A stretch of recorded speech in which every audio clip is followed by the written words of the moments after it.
The way the house was burnt, looking at it, it just all makes sense as this was planned out to be done this way. We all know that incendiary devices can be set to timers. Anytime you're dealing with a fire, you want a heightened sense of alert because fire is a great way to cover up a crime.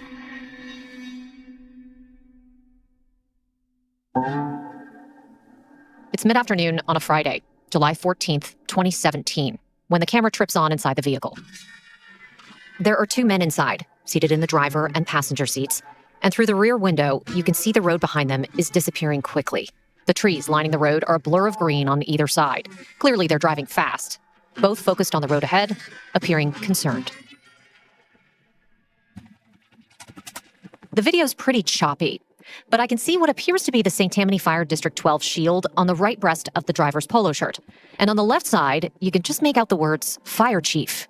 Below that, a name, S. Krentel, which I know to be short for Steve Krentel. St. Tammany Fire District 12 Chief Steve Krentel.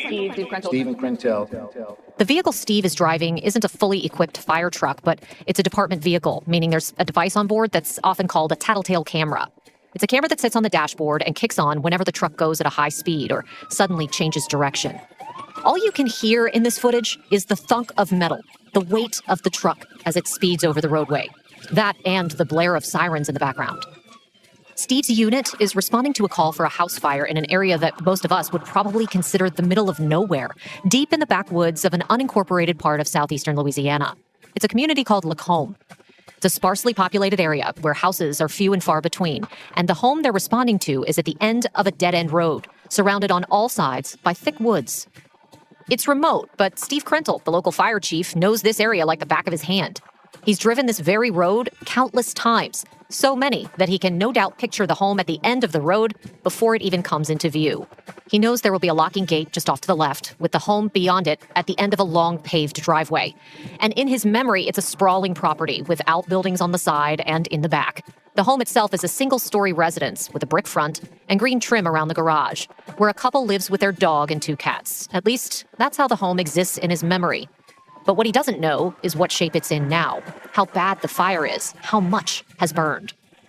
The video I'm watching is a split screen, with one side tracking what's happening in the cab of the vehicle, these two men focused on the road, and the other side facing forward, showing what they're seeing as the vehicle approaches the home. And as Steve Krentel, the fire chief, drives up to the front lawn, the forward-facing camera shows the house. It's bad, and based on his immediate reaction, much worse than he was expecting. Over the howl of the sirens, you can hear him say, "Oh my God." Oh my God.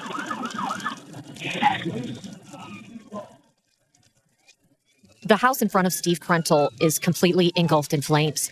A cloud of thick black smoke is rising from it, almost blending in with the dark green tree line. The dashcam footage is a little grainy, but the bright orange and white glow of the flames is unmistakable. It's clear they didn't get here in time to save much, if any, of the house. For a fire chief, it's usually not a surprise to see a house fire, even one as bad as this one. It's part of the job, but this isn't just another call, and it isn't just another house fire.